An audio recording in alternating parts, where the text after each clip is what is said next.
మంది చేతుల్లో లేదు, మీ చేతుల్లో ఉంది. అవునా కాదా? కాబట్టి అందుకే మీరు గొప్పవాళ్ళు అన్నారు. అంతకంటే గొప్పవాళ్ళు అంటే మన దేశం గొప్పది, భారతదేశం గొప్పది, మనం గొప్పవాళ్ళం. ఈ విషయం మనకు తెలుసు. మన దేశానికి ధర్మభూమి అని, కర్మభూమి అని, యోగ భూమి అని కదా పిలుస్తాం. మన దేశంలాగా ఎక్కడ దేశం లేదు. గంగా అనేది గంగా మాత అంటాం. పదావతారాలు దేవుడు అవతరించే దేశం మనదే. ఎక్కడ అవతారం ఎక్కడో వేరే చోట పుట్టలే. దేవుడు అవతారం తీసుకుంటే మన దగ్గరనే అవతారాలు వచ్చినాయి.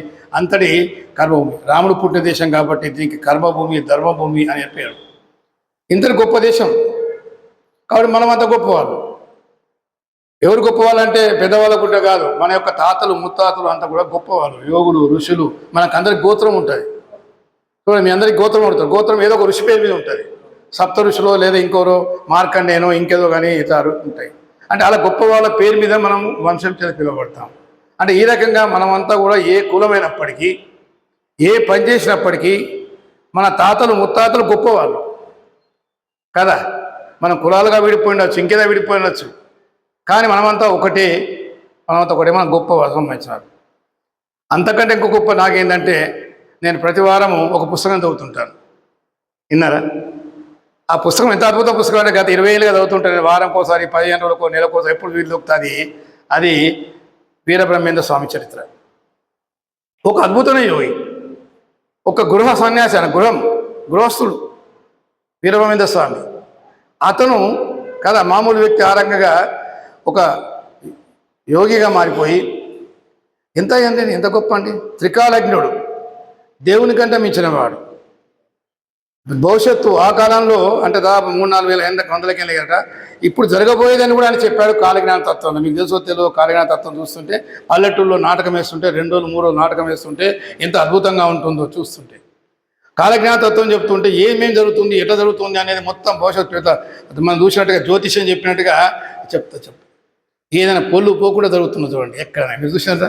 అది చదివితే మీరు ఒక్కొక్కటి చేయండి, అన్నీ జరుగుతున్నాయి. అవన్నీ కూడా ఇంకా ముందు జరగబోతాయి కలికాలంలో. ఎంత ఘోరంగా ఉంటుందని చెప్పి ఆయన స్వామి చెప్తాడు. అటువంటి యోగి వంశానికి చెందిన వాళ్ళు మీరు. ఆయన ఏం చెప్పాడంటే కదా, కులం లేదు, అందరం లేదు, మనమంతా ఒకటే సమానం అని చెప్పి అందరికీ దీక్ష చేయడము, అందరితో ఒక సంఘ సంస్కర్త. ఆయన సంఘ సంస్కర్త. అటువంటి గొప్ప వారు ఎవరంటే వీరబ్రహ్మేంద్ర స్వామి. అటువంటి విశ్వబ్రాహ్మణ కులానికి చెందినవారు, విశ్వబ్రాహ్మణ 5 ఆ కులానికి చెందినవారు మీరంతా విశ్వబ్రాహ్మణ సోదరులు. మరి మీరంతా మీరు గొప్పవాళ్ళు. ఒకటి ఫస్ట్ పాయింట్ అంటే మీరు ఉద్యోగం కలిపి మీరు స్వయంగా బతుకుతున్నారు, స్వయంగా జీవిస్తున్నారు, 10 మందికి ఉపాధి కల్పించగలుగుతారు. అదొక రకమైతే ఇంకోటి మన వంశం గొప్పది. మన తాత ముత్తాత వీరబ్రహ్మేంద్ర స్వామి వంశజలం అది మన గుండెల్లో ఉండాలి కదా. మా తండ్రి గొప్పవాడు, మా తల్లి గొప్పది అనుకుంటే పిల్లవాడు కూడా గొప్ప అనుకుంటాడు. మా తల్లి ఎందుకు మనకి రాదు, మా తండ్రి ఎందుకు మనకి రాదంటే పిల్లవాడు కూడా అట్లా తయారవుతాడు.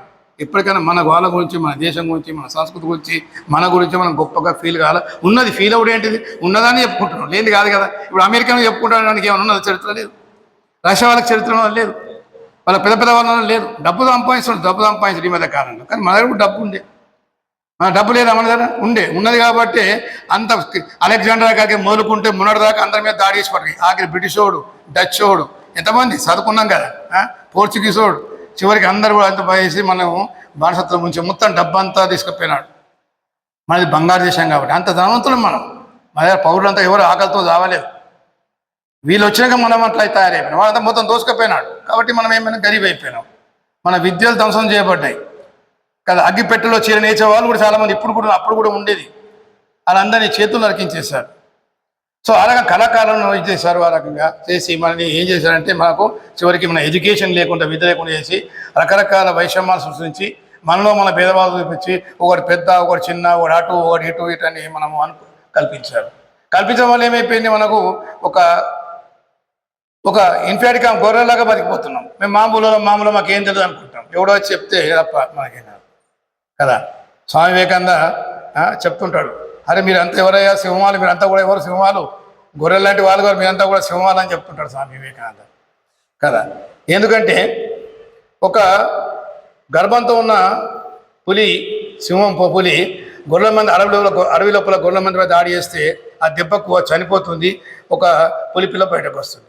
ఆ పిలుపులు అడవి లోపల గొర్రెలతో పాటు పెరుగుతుంటుంది, ఆ గొర్రెలతో పాటు గడ్డి వేస్తుంటుంది, గొర్రెలాగా అరుస్తుంటుంది, అది ఇంత అయిపోతుంది.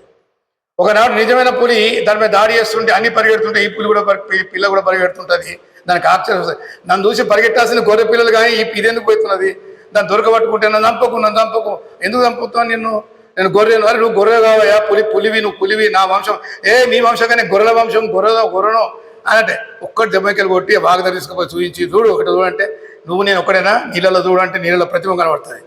అవును అదే సేమ్ జూలు అది ఇది అరువు అంటది గొర్రె అరిచి అంటే అరుస్తుంది, ఒక్కటి కొడుతుంది మళ్ళీ ఒకటి కొట్టనే అది గండి చూపిస్తుంది, అది కూడా గాండిస్తుంది. మెల్లగా ఒక 2 నిమిషాలకి 3 నిమిషాలకే గాండ్రింపు వచ్చేస్తుంది. అప్పుడు చెప్తావు నువ్వు పులి పిల్లవు. సో మనమంతా పులి పిల్లలు, పెద్ద వ్యవసాయ అమెరికా వాళ్ళకన్నా గొప్పవాళ్ళు, మీరంతా గొప్పవాళ్ళు. ఈ విషయం మనం గుర్తిరగాలి.